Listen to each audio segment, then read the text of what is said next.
आइए उस पावन चरित्र को, यहां बड़ी संख्या में माता बहनें आ रही, इसलिए आपके चरणों में रखता हूं।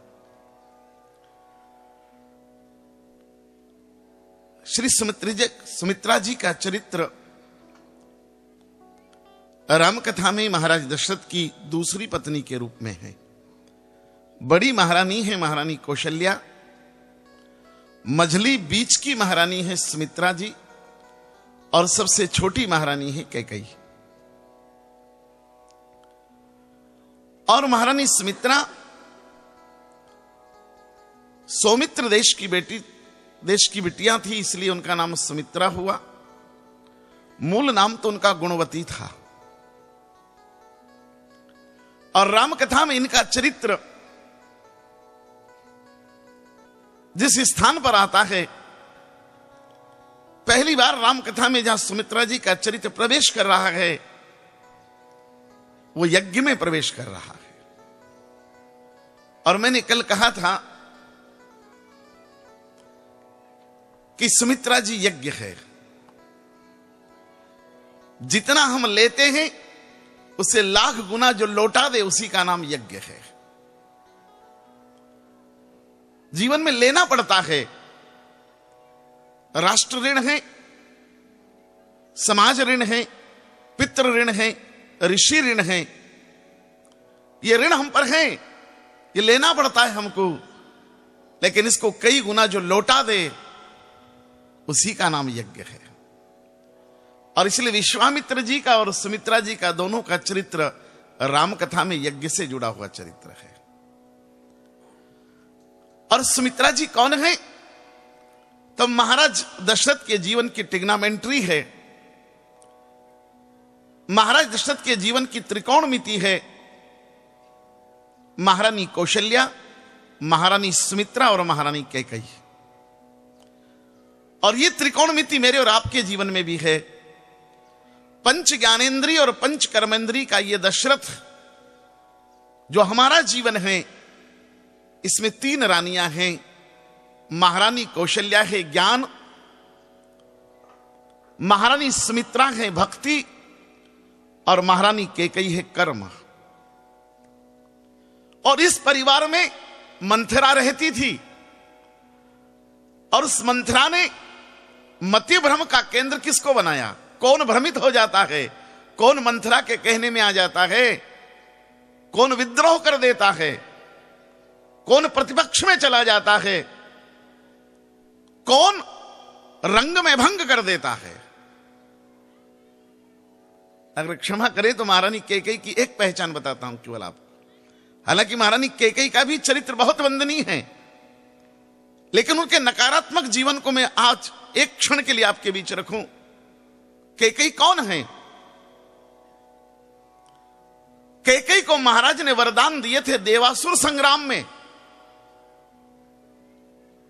जब देवासुर संग्राम से लौट रहे थे, तब महारानी कैकेयी को 2 वचन दिए थे। लेकिन इन महारानी कैकेयी ने वो 2 वरदान मांगे कब? तब भगवान राम का राज्याभिषेक हो रहा था। तब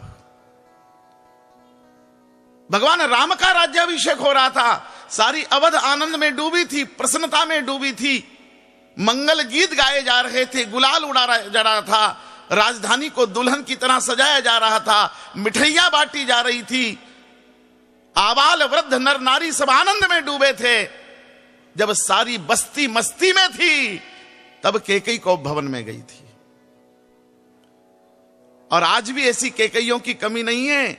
जब घर में तीज त्योहार आते हैं, जब घर में दीपावली दशहरा आते हैं, तभी ये देवियां रोने बैठती है। इन कैकेयियों ने कई घर के दिवाली दशहरे बिगाड़ दिए हैं, विवाह शादियां बिगाड़ दी है, कथा भागवत बिगाड़ दी है। क्योंकि मेरा भाग्य है कि मैं ब्राह्मण हूं और हमेशा उत्सव और आनंद में ही किसी के घर में जाता हूं। और जब उल्लास होता है, उमंग होती है, प्रसन्नता होती है, तब उस घर में कोई एक आध कैकेयी मिल जाती है जो रंग में भंग करने बैठी होती है। और लोग कहते हैं पंडित जी जरा इसको समझा दो। हमने कहा क्या समझा? इन कैकेयियों ने रामराज्य नहीं आने दिया, तो तुम्हारे घर में क्या रामराज्य आने देगी? जो दिवाली बिगाड़ दे, जो दशहरे बिगाड़ दे, जो होली रक्षाबंधन बिगाड़ दे, जो तीज और त्योहार बिगाड़ दे, जो शादी विवाह कथा भागवत बिगाड़ दे, नए मकान का वास्तु और किसी व्रत का उद्यापन बिगाड़ दे, जो रंग में भंग कर दे, उन्हीं का नाम कैकेयी होता है। इसलिए मेरी प्रार्थना है कि जीवन में कैकेयी मत बनना। कैकेयी नहीं, क्यों ये किया, तब जीवन के उस पक्ष पर विचार करना। महारानी कौशल्या है ज्ञान, महारानी सुमित्रा है भक्ति, और महारानी कैकेयी है कर्म क्रिया। ज्ञान परिपक्व होता है, पूर्ण होता है, मैच्योर्ड होता है, और जो पूर्ण और परिपक्व होगा वो किसी के बहलाने फुसलाने से विचलित। इसलिए जीवन में परिपक्वता लाना, अपने जीवन में पूर्णता लाना, जो मैच्योर्ड है, जो पूर्ण है, जो परिपक्व है, जो सिद्ध हो गया, वो विचलित नहीं होता है। और महारानी सुमित्रा भी मंथरा से विचलित नहीं हुई, क्योंकि महारानी सुमित्रा भक्ति है, और भक्ति का ही दूसरा नाम समर्पण है। जिसके जीवन में समर्पण होगा वो विचलित नहीं होगा, लेकिन जिसके जीवन में ना परिपक्वता है ना समर्पण है, केवल काम में लगा है, और केवल ज्ञान समर्पण के बिना और परिपक्वता के बिना कोई भी व्यक्ति विचलित हो जाता है, और वही विद्रोह कर बैठता है, वही प्रतिपक्ष में खड़ा हो जाता है, वही आते आते राम राज्य रोक देता है। ये क्रिया का, ये कर्म का दोष है। इसलिए अपने कर्म में समर्पण पैदा करना और अपने कर्म में परिपक्वता पैदा करना। जो कर्म समर्पित हो गया और जो कर्म परिपक्व हो गया, उसे कोई भी मंथरा विचलित। इसलिए जीवन में कर्म करते करते समर्पण रखना कि ये काम तो कर रहे हैं, लेकिन उस काम को समर्पण के भाव से करना। किसी काम को कर रहे हैं तो उस काम में विचारों की परिपक्वता लाना। जिसके जीवन में परिपक्वता और समर्पण होता है, लाख मंथराएं भी उसे विचलित नहीं तो विचलित करने कोई ना कोई आ जाएगा, कोई ना कोई बहलाने फुसलाने आ जाएगा, और तब हम मार्ग से भ्रमित हो जाते हैं। आइए इस देवी भक्ति को समझें, सुमित्रा जी की समर्पण को समझें। जब यज्ञ हुआ और यज्ञ में पायस का प्रसाद निकला, खीर का प्रसाद निकला, यज्ञ के कुंड में से, आग्नेय कोण में से अग्नि भगवान प्रकट हुए। मैं फिर अपने भाग्य की स्वयं सराहना करूं, यह आत्म प्रशंसा नहीं है, लेकिन मेरा भाग्य है कि मैं यज्ञ के धुएं में बड़ा हुआ हूं। मेरा भाग्य है कि मेरे सद्गुरु बहुत बड़े यज्ञिक विद्वान थे, इसलिए मेरा बाल्यकाल यज्ञ के धूम्र में बीता। इसलिए कभी यज्ञ करो, हवन करो, यजन करो, तब सावधानी से करना। कभी यज्ञ भगवान की कृपा हो जाए तो एक आध झांकी दिख जाती है। यज्ञ के कुंड में से अग्नि भगवान प्रकट हुए। दिव्य मणियों का मुकुट था, स्वर्णिम देह थी, हाथ में कलश था, और कलश में खीर का, पायस का प्रसाद था। और जैसे यज्ञ भगवान प्रकट हुए, होताओं ने, ब्राह्मणों ने दर्शन किए और श्रद्धा से जय जयकार कर दी। बोलो यज्ञ नारायण भगवान की जय। यज्ञ भगवान ने वो पायस का प्रसाद, वो खीर का प्रसाद यज्ञाचारी को सौंप दिया। हमारे यहां यज्ञिक संहिता, हमारे यहां यज्ञ संहिता कहती है कि यज्ञ का जो फल मिलता है वो यजमान को नहीं मिलता है, यज्ञ का फल यज्ञाचारी को मिलता है। फिर यज्ञाचारी अपने विवेक से उसे वितरित करता है सबको प्रसाद में, कहीं श्रीफल में दे दे, कहीं पुंगी फल में दे दे, जो उसकी श्रद्धा, या शब्दों में, वाणी में दे दे, या तो जल के प्रोक्षण में दे दे। तो वो जो पायस का प्रसाद, यज्ञ का फल मिला, वो यज्ञ भगवान ने यज्ञाचार्य श्रृंगी ऋषि को दे दिया। श्रृंगी ऋषि ने उसे मस्तक से लगाकर अभिवादन किया, और उन्होंने वो प्रसाद खीर का वशिष्ठ जी के हाथ में रख दिया। कहा कि ऋषि श्रेष्ठ, मैं तो आपके निमंत्रण और पर आपके आदेश से आया था, रघुवंश के कुलगुरु तो आप हैं, इसलिए प्रसाद यज्ञ का मैं आपको समर्पित करता हूं। वशिष्ठ जी ने वो प्रसाद उठाया और महाराज दशरथ को दे दिया, और महाराज दशरथ ने उस प्रसाद को लिया और मस्तक से लगाया और गुरुदेव से आज्ञा मांगी कि गुरुदेव इसे मैं पालूं। बोले नहीं नहीं नहीं, पाना नहीं। तब जितने पुरुष यहां बैठे हो मुझे क्षमा करना, भागवत कह रही है और राम कथा कह रही है कि प्रसाद पर पुरुष का अधिकार नहीं होता है। यहां वितरण करने वाले आपको दे दे तो ले लेना, मैं मना नहीं कर रहा हूं, लेकिन राम कथा और भागवत दोनों कह रही है कि यज्ञ पर पुरुष, किसी भी प्रसाद पर पुरुष का अधिकार नहीं होता। श्रीमद् भागवत आपने अनेक बार सुनी है, उसके महात्म्य में ही एक चरित्र आता है आत्मदेव ब्राह्मण का, और आत्मदेव ब्राह्मण को दंडी स्वामी फल देते हैं, प्रसाद देते हैं, और आत्मदेव कहते हैं मैं पालूं। बोले नहीं नहीं, आपको नहीं पाना, घर पर जाकर श्रीमती को देना है। आत्मदेव कहते हैं वो बड़ी बेकार पत्नी है मेरी, कर्कशा है, वो गड़बड़ गड़बड़ है। दंडी स्वामी कहते हैं कि गड़बड़ हो कि कैसी भी हो, लेकिन प्रसाद तो स्त्री को मिलेगा महाराज, आपको नहीं मिलेगा, जाकर घर दो। और धुंधली को देना पड़ा, उसने प्रसाद नहीं खाया, ये अलग विषय है, लेकिन आत्मदेव को खाने का महाराज दशरथ को भी अधिकार नहीं है यज्ञ के। क्यों? तब मैं भारतीय स्त्री की अवधारणाओं को प्रणाम करता और निवेदन करता हूं कि हमारा प्रत्येक सत्कर्म के प्रसाद पर पुरुष का अधिकार नहीं है। कौन कहता है कि भारतवर्ष में स्त्री की महिमा कम है?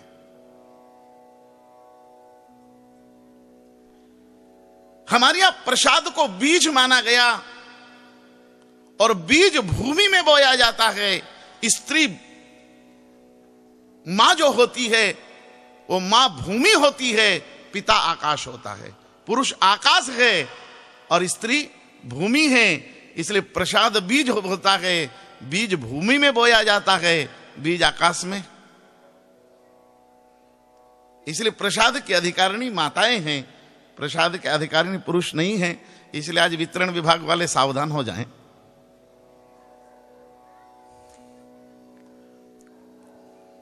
लेकिन आइए, वो प्रसाद महाराज दशरथ को दिया गया और महाराज दशरथ ने उस प्रसाद को वितरित किया तीनों रानियों में। गुरुदेव ने आज्ञा दी कि महाराज तीनों रानियों में बांट दो, आपको नहीं लेना है। और महाराज दशरथ को प्रसाद बांटना था तीनों रानियों में, तो बांटने वाले को चाहिए था कि बराबर बांट दे। लेकिन थोड़े देर के लिए मैं शब्द प्रयोग करूंगा, बाद में हटा लूंगा। जैसा आप गणित में प्रयोग करते हैं ना, माना कि मूलधन 100 रुपए, फिर जब सही उत्तर आ जाए तो माना कि हटा लेते हैं। ऐसा मैं थोड़ी देर माना की उपयोग करूंगा कि माना कि महाराज दशरथ ने महारानी सुमित्रा के साथ 3 अन्याय किए। जब प्रसाद वितरण हुआ तब सुमित्रा जी के साथ 3 अन्याय हुए, और वो 3 अन्याय आपके साथ या मेरे साथ हो जाए तब हम क्या निर्णय करेंगे। प्रसाद बांटना था तो महाराज दशरथ को चाहिए था कि तीनों रानियों में बराबर बांट देते। मान लो 1 किलो प्रसाद निकला। अब मुझे नहीं मालूम कि नवसारी में खीर कैसी बनती है, लीटर वाली बनती है कि केजी वाली बनती है। चम्मच से खाना पड़े तो केजी वाली, और कटोरी उठाकर पी जाओ तो लीटर वाली। अगली बार श्राद्ध में आऊंगा जब देख लूंगा यहां कैसी बनती है। लेकिन महाराज को चाहिए था कि मान लो 1 किलो खीर निकली तो 300 ग्राम तीनों रानियों में बांट देते। 900 ग्राम बढ़ जाती, बचती 100 ग्राम। 100 ग्राम के भी 3 हिस्से करते, 30 ग्राम 30 ग्राम 30 ग्राम, तो 90 ग्राम बढ़ जाती। अब 10 बची। इतना अधिकार तो है बांटने वाले को। क्या है इतना अधिकार? अच्छा, 10 का भी अधिकार नहीं है तो 10 ग्राम बचा, उसको भी 3 हिस्से कर देते, 3 ग्राम 3 ग्राम 3 ग्राम, 9 ग्राम बढ़ जाती। फिर 1 ग्राम तो ले सकते थे ना। क्या बांटने वाले को 1 ग्राम भी लेने का अधिकार है? तब भारत का साधु पुरुष कहता है, मुखिया मुखसो चाहिए, खान पान को एक। आप चाहे जितना भोजन करो, लेकिन भोजन करने के बाद एक कण भी अगर मुंह में रह जाए तो आपको अगरबत्ती की सीली ढूंढना पड़ती है। आपका मुख एक कण भी नहीं रख सकता अपने पास। जिसका है उसको जाना चाहिए, यह बांटने वाले की व्यवस्था होना चाहिए।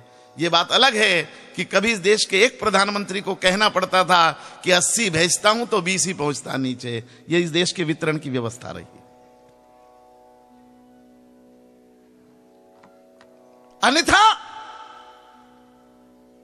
आप कितना भी भोजन करें, लेकिन उसका एक कण भी बांटने वाला मुंह अपने पास रखता है क्या? एक कण भी दांत में रह जाए तो टूथ स्टिक ढूंढना पड़ती है। ये वितरण की प्रणाली है इस शरीर की। इसलिए महाराज दशरथ को 1 ग्राम का भी अधिकार नहीं था, लेकिन महाराज दशरथ ने वितरण जो 3 रानियों में किया, उसमें विभेद पैदा कर दिया, क्योंकि बांटने वाले के साथ गड़बड़ हो ही जाती है। किसी भी चीज को बांटना बहुत कठिन है। जो बड़े लोग यहां बैठे हैं, मुझे क्षमा करना, लेकिन कहता हूं आप कितना भी सावधानी से बांटो, लेकिन आखिर बांटने वाले पर उंगली उठती है। 4 बेटे होंगे, मकान बांट जाना, गहने बांट जाना, दुकान बांट जाना, सब बांट जाओगे, लेकिन फिर भी एक आध बहू तो कह ही देगी कि बाबूजी थोड़ी गड़बड़ कर गए। आखिरी में उंगली उठी जाएगी कि बाकी ठीक है, सब आशीर्वाद है उनका, ऐसी कोई बात नहीं, लेकिन फिर भी वो वाला मकान मिल जाता तो ज्यादा ठीक था। हम जीवन में बटोरना सरल है, जीवन में बांटना, क्योंकि जीवन में हर चीज तराजू पर तुलकर। इसलिए जब बांटने वाला बांटे तो थोड़ा विवेक का उपयोग करना, क्योंकि बांटने में असमानता हो ही जाती है। और जब महाराज दशरथ बांट रहे हैं, तब कैसे बांटी प्रसाद? तब गोस्वामी जी गाते हैं, अर्ध भाग कौशल्य ही दीना, उभे भाग आधे करी कीन्हा। जो प्रसाद निकली थी उसका आधा भाग तो सीधा कौशल्या जी को दे दिया, यानी 1 किलो में से आधा किलो तो सीधी कौशल्या जी को दे दी। अब जो आधी बची, उभे भाग आधे करी कीना, जो आधा किलो बची थी उसके 2 टुकड़े किए पाव भर, 250 ग्राम। और ये आधा में अब नंबर था सुमित्रा जी का, क्योंकि मझली रानी थी बीच वाली। अब उनको महाराज देना चाहते थे, लेकिन तब तक हाथ बीच में कैकेयी ने मार दिया। एकदम मुस्कुराकर बोल पड़ी, बोले महाराज हमको। और कैकेयी जैसी परम सुंदरी और महाराज की परम प्रिय महारानी मुस्कुराकर कहे तो अच्छे दशरथ फिसल जाते हैं। महाराज दशरथ फिसल गए, और जो सुमित्रा जी को देना था वो उठाकर उन्होंने कैकेयी को दे दिया। अब बचा पाव भर, उस पाव भर के भी 2 टुकड़े किए, आधा पाव, और वो भी सुमित्रा जी को नहीं दिया। उसमें से भी आधा पाव उन्होंने कौशल्या जी को दे दिया, और आधा पाव कैकेयी को दे दिया। सुमित्रा जी खाली हाथ रह गई। सुमित्रा जी को कुछ मिला ही नहीं। और तब महाराज ये कहकर चले गए कि जो प्रसाद मेरे पास गुरुदेव ने दिया था मैंने बांट दिया आप दोनों को,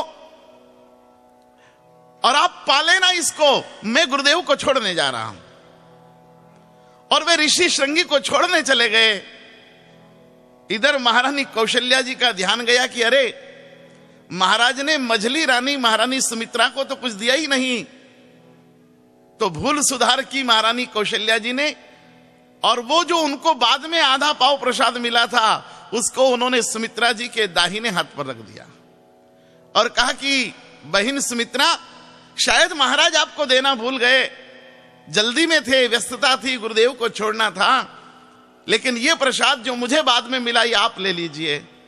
और सुमित्रा जी के दाहिने हाथ पर रख दिया। तब कैकेयी भी कहां मौका चूकने वाली थी, एकदम डायलॉग मारती हुई आई कैकेयी और कैकई की पहचान है कि आएगी तो डायलॉग मारते हुए आएगी। कैकैया वैसे नहीं आती है। एकदम आई और कहा, अरे दीदी सुमित्रा, आपको तो महाराज फूटी आंख भी देखना पसंद नहीं करते हैं। देखो आज भी महाराज ने आपकी उपेक्षा कर दी, आज भी महाराज ने आपको प्रसाद नहीं दिया, लेकिन चिंता ना करें आप, ये जो मुझे बाद में प्रसाद मिला है ना, ये मैं आपको देती हूं। और उसने सुमित्रा जी के बाएं हाथ पर रख दिया। अब एक हाथ पर कौशल्या का दिया प्रसाद है, एक हाथ पर कैकेयी जी का दिया प्रसाद है, और सुमित्रा जी खड़ी हैं। आइए इस स्थिति में सुमित्रा जी क्या निर्णय करती है और उनके साथ कौन से 3 अन्याय हुए, उनकी चर्चा गुरु कृपा से आगे बढ़ाते हैं। महारानी सुमित्रा जी के साथ 3 अन्याय हुए। पहला अन्याय हुआ मात्रा भंग।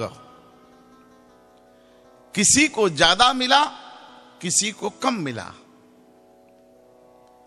महारानी सुमित्रा जी को कम मिला, कौशल्या जी को ज्यादा मिला। जीवन में कहीं कोई बंटवारा हो, जीवन में कहीं कोई वितरण हो, कोई डिस्ट्रीब्यूशन हो और हमें कम मिले, तो क्या हम स्वीकार कर लेंगे? जीवन में कभी कम मिले, आपके घर में विवाह शादी हो, आपके रिश्तेदार आपके लिए कपड़े लेकर आए और हजारों लोग ऐसे पांडाल में बैठे हों, आपके परिचित मित्र रिश्तेदार सब बैठे हों, और जिठानी को 4 कपड़े मिल जाएं और 5,000 का लिफाफा मिल जाए, और दिरानी को केवल ब्लाउज के पीस पर 5 रुपए रख कर दे दे, चल जाएगा काम? फिर फोटो खींचने लायक चेहरा हो जाता है। किसी को ज्यादा मिले और हमें कम मिले, तब हमारा मनोभाव बदलता कि नहीं बदलता है? एक बार एक मीडिया के मित्र आए और मुझको ऐसा कहने लगे कि पंडित जी थोड़ा ऐसा हाथ कर दो ना, हमको फोटो लेना अखबार में देना है, थोड़ा ऐसी उंगली उठा दो ना। मैंने उस मित्र को कहा कि खींच लो, तुम्हें जितने फोटो खींचना है, मैं मना नहीं करूंगा, तुम जो कहोगे वो सब कर दूंगा, लेकिन आखिरी दिन आयोजकों को कहना कि जो बात तय हुई है मेरी, उससे 20,000 रुपए कम दे और मैं गिनूं, उसके बाद जो मेरा चेहरा बिगड़े तब फोटो छापना, तब पता लगेगा कि मैं असली ब्राह्मण हूं कि नकली हूं। ये ऐसे यहां तो मैं चाहे जो एक्शन कर दूंगा, लेकिन लिफाफे में कम निकले तब भी मेरा चेहरा ना बिगड़े, तो समझना कि ब्राह्मण सच्चा है। जीवन में जितना मिलना चाहिए उससे कम मिले साहब। बाहर की तो बात छोड़िए, यहां प्रसाद बंटता है ना, तब भी कभी कभी कथाओं में हमको शिकायत आती कि पंडित जी वो प्रसाद बांटने वाले ठीक नहीं। हम कहते क्या? बोले अंधा बांटे रेवड़ी और अपने अपने दे। हमने कहा मतलब? बोले उनके मोहल्ले के हैं ना, तो उनको ऐसा भर भर के देते हैं और दूसरे मोहल्ले वालों को ऐसा चिमटी चिमटी देते। कथा के पांडाल में ही शिकायत हो जाती है, दूर की बात तो दूर साहब। किसी को ज्यादा मिले और किसी को कम मिले, तब क्या निर्णय करेंगे? सुमित्रा जी ने क्या निर्णय किया होगा? क्या सुमित्रा जी कनक भवन में चली गई हो, कोप भवन में चली गई होगी? क्या सुमित्रा जी ने वशिष्ठ जी को शिकायत की होगी? क्या सुमित्रा जी रूठ कर बैठ गई होगी? क्या सुमित्रा जी ने वापस कैकेयी और कौशल्या को अपना अपना प्रसाद लौटा दिया होगा? आइए विकल्प खुले हैं, विचार करेंगे इन पर, लेकिन पहले चर्चा कर लें कि सुमित्रा जी के साथ दूसरा अन्याय कौन सा हुआ। इस प्रसाद वितरण में सुमित्रा जी के साथ दूसरा वितरण हुआ, अन्याय हुआ। वो अन्याय हुआ क्रमभंग का। पहला मात्रा भंग, दूसरा क्रमभंग। पहले कौशल्या जी को मिला जरूरी था, क्योंकि वो बड़ी रानी थी, पट्टमहिषी थी, राजमाता थी, उन्हें मिलना स्वाभाविक था। लेकिन दूसरे नंबर पर सुमित्रा जी का नंबर था और सुमित्रा जी का नंबर काट दिया गया और सीधा कैकेयी को दे दिया गया। कहीं हम लाइन में खड़े हों और हमारा नंबर कट जाए तो? आप रेलवे की लाइन में लगे हैं टिकट लेने के लिए और खूब रश है, और आप आधा घंटे से खड़े हैं लाइन में, और कोई उधर से आता है सूटेड बूटेड और खिड़की में सीधा हाथ डाल देता है। आप कितना संविधान बताते हैं उसको? आप कहते हैं कि हम पागल हैं जो लाइन में खड़े थे। मैं ये नहीं कह रहा हूं कि अव्यवस्थाओं का समर्थन करो, मैं केवल कहता हूं अव्यवस्थाओं को भी ठीक करना है तो व्यवस्थाओं से ठीक करो। कभी कभी हम समाज में अव्यवस्थाओं को ठीक करने के लिए स्वयं अव्यवस्था खड़ी कर देते हैं। इसलिए हमारे शास्त्र कहते हैं शांति रेव शांति, शांति आना तो चाहिए, लेकिन कोई गड़बड़ कर रहा और खींच के झापट दिया तो पूरे घर में सन्नाटा हो जाता है। बेटे चुप, बहू चुप, लगता पापा आज बहुत नाराज है, तो एक रसीद चांटा किया, उससे शांति आई। वो क्या ठीक शांति है? तूफान के बाद जो शांति आती वो शांति ठीक है क्या?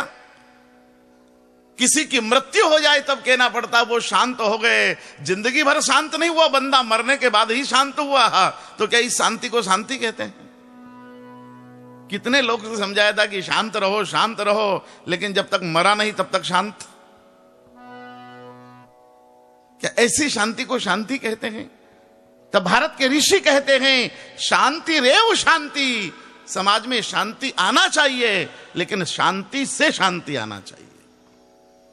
समाज की सभी व्यवस्थाएं ठीक होना चाहिए, लेकिन अव्यवस्थाओं से व्यवस्था करने वाले, ठीक करने वाले लोग नहीं हम व्यवस्था से अव्यवस्था को ठीक करने वाले लोग हैं। इसलिए सुमित्रा यज्ञ है और यज्ञ का अर्थ है ठीक व्यवस्था। और इसलिए जिसका क्रम पहले था उसको नहीं दिया गया तो उसके मन पर क्या बीती होगी। आपके घर में, परिवार में शादी है, विवाह है, लोग आपका अभिनंदन कर रहे हैं, तिलक लगा रहे हैं, आपको कपड़े दे रहे हैं, लेकिन जेठानी को न मिले और पहले दिरानी को मिल जाए तो 500 आवाज आती उधर से, अरे नहीं नहीं नहीं, बड़ी ये है, पहले इनको करो, नहीं तो छोटी को तिलक कर दिया तो ये बड़ी को भवन में चली जाएगी।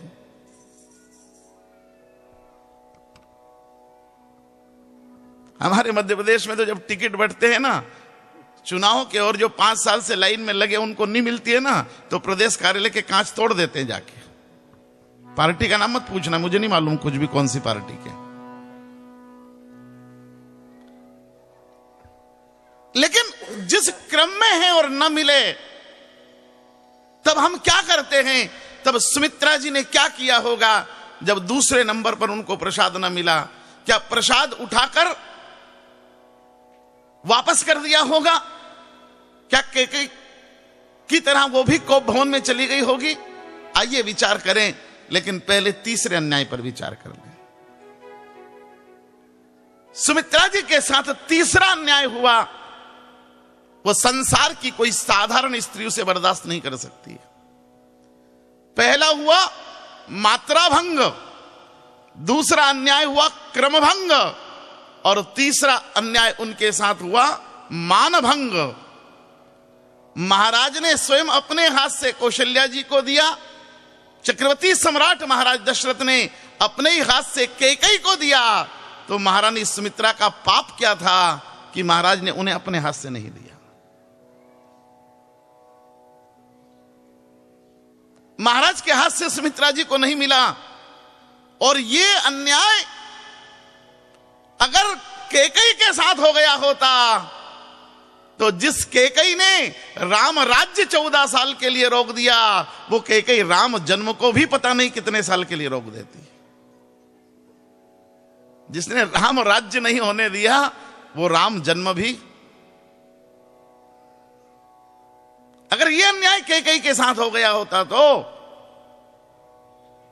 कि जब महाराज ने अपने हाथ से कौशल्या जी को दिया, जब महाराज ने अपने हाथ से छोटी रानी कैकेयी को दिया, तो सुमित्रा जी का अपराध क्या था? लेकिन सुमित्रा जी ने क्या किया? आइए, जब 3 अन्याय मेरे और आपके जीवन में कभी हो कि जितना मिलना चाहिए उतना ना मिले, जब मिलना चाहिए तब ना मिले, और जिसके हाथ से मिलना चाहिए उसके हाथ से ना मिले, तब क्या निर्णय करें? तब सुमित्रा जी के हाथ पर दोनों के दिए गए प्रसाद हैं। दाहिने हाथ पर कौशल्या का दिया गया प्रसाद है, बाएं हाथ पर कैकेयी का दिया गया प्रसाद है। और सुमित्रा जी महारानी कौशल्या जी के पास जाती हैं वापस और कहती, दीदी प्रणाम, ये आपने जो प्रसाद दिया इसे माथे से लगाती हूं और हृदय से लगाती हूं और कृतज्ञता ज्ञापित करती हूं, धन्यवाद देती हूं कि आपने मुझे प्रसाद के योग्य समझा। और मुझे क्या, महाराज भी मुझसे बड़े हैं और आप भी मुझसे बड़ी हैं, आखिर प्रसाद तो बड़े के हाथ से मिलाना मुझको। और प्रसाद तो आखिर यज्ञ का है, कौन देता है इससे क्या फर्क पड़ता है, आखिर प्रसाद तो यज्ञ भगवान का है ना। इसलिए यज्ञ भगवान के प्रसाद को मैं फिर से मस्तक से लगाती हूं और हृदय से लगाती हूं और आपको वचन देती हूं। कौशल्या जी ने कहा, सुमित्रा क्या वचन देती है? बोले, दीदी वचन देती हूं कि आपके दिए गए इस प्रसाद से यज्ञ भगवान मुझे जो बेटा देगा उस बेटे को मैं आपके बेटे की सेवा में सौंपने का वचन देती हूं। इस प्रसाद से जो बेटा जन्मेगा वो मेरा नहीं होगा, उसे मैं आपके बेटे की सेवा में सौंप दूंगी। और फिर गई महारानी कैकेयी के पास, कहा, कैकेयी तुम मुझसे छोटी हो लेकिन फिर भी तुमने प्रसाद दिया है तो इसे माथे से लगाती हूं, हृदय से लगाती हूं और तुमको वचन देती हूं। बोले क्या? बोले, हे कैकेयी मैं तेरी ऋणी हूं। बोले क्यों, प्रसाद दिया इसलिए? बोले नहीं, तुमने प्रसाद दिया कैकेयी इसलिए तो ऋणी हूं ही, लेकिन एक और कारण है ऋणी रहने का। बोले कौन सा? बोले महाराज रोज सांझ होते ही तुम्हारे भवन में जाते हैं, सांझ होती है और महाराज तुम्हारे ही भवन में रोज आते हैं, ना दीदी कौशल्या के भवन में जाते हैं ना मेरे भवन में आते हैं। रोज कैकेयी सांझ होते ही हमारे महाराज तुम्हारे भवन में जाते हैं और तुम महाराज को सदा प्रसन्न रखती हो और मेरे पति आपके घर पे प्रसन्न रहे इसलिए मैं तुम्हारी ऋणी हूं। महाराज को मैं प्रसन्न करूं कि दीदी कौशल्या प्रसन्न करे कि तुम्हारी सेवा से प्रसन्न हो। आखिर हम तीनों के जीवन का उद्देश्य यही तो है कि महाराज प्रसन्न हो सकता किसी स्त्री का हृदय इतना बड़ा?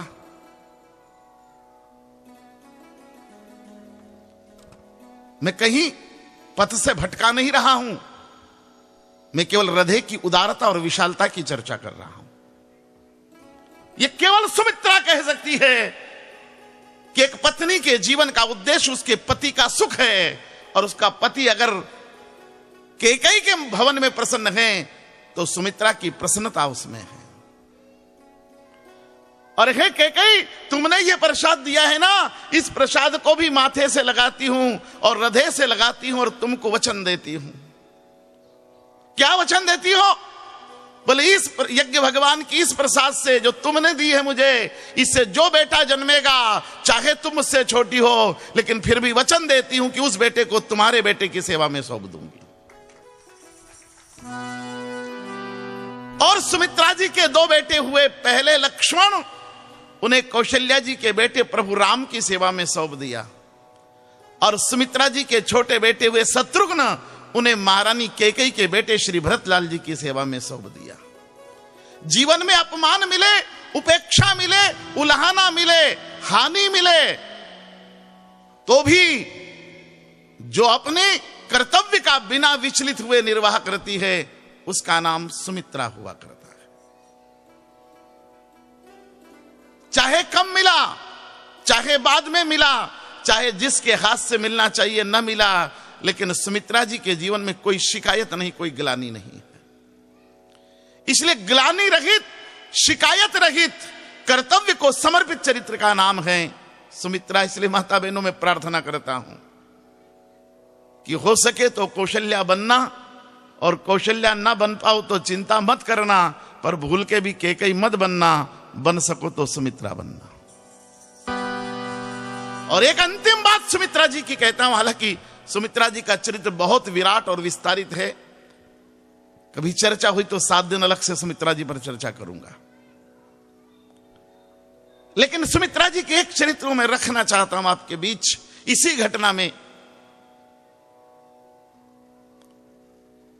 कि महारानी कौशल्या है, राजमाता, पट्ट महिषी है, बड़ी महारानी हैं, इसलिए राज रानी के सारे अधिकार कौशल्या के पास है और महाराज का पूरा प्यार कैकेयी के पास है। सांझ होते ही महाराज कैकेयी के भवन में चले जाते हैं। सुमित्रा के पास न अधिकार है, न सुमित्रा के पास अपने पति का।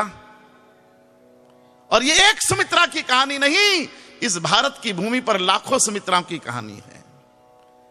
आज भी लाखों मेरी माता बहनें ऐसी है जिन्हें घर में चवन्नी खर्च करने का अधिकार नहीं, हालांकि बंद हो गई है। जिन्हें घर में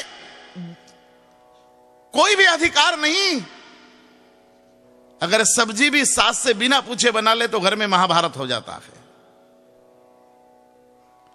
जिनको परिवार में कोई अधिकार ही नहीं है, घर के सामने से सब्जी बेचने वाला निकल जाए लेकिन बालकनी में से देखती रहती है, लेकिन खरीदने का अधिकार। ऐसी लाखों माता बहनें हैं जिनको घर में अधिकार नहीं है, और लाखों माता बहनें ऐसी है जिन्हें घर में प्यार भी, ना सास का प्यार, ना ससुर का प्यार, ना जेठ का प्यार, ना जिठानी का प्यार, ना दिरानी का प्यार, ना देवर का प्यार, ना ननंद का प्यार। अरे जिसका प्यार मिलना चाहिए वो भी रात को 2 बजे लड़खड़ाता हुआ आता है। ऐसी लाखों माता बहनें हैं जिनके पास परिवार में ना अधिकार है, ना अपनों का प्यार है। ऐसी माताओं को प्रणाम करके ये व्यासपीठ से ब्राह्मण का बेटा कहता है कि अधिकार ना मिले तो चिंता मत करना, प्यार ना मिले तो चिंता मत करना, क्योंकि कौशल्या भी तकदीर से बना जाता है। बड़ा और छोटा होना अपने हाथ की बात नहीं है। डेट ऑफ बर्थ अपने हाथ में होती तो इस देश में पता नहीं कितने लोग आज तक रिटायर ही नहीं होते।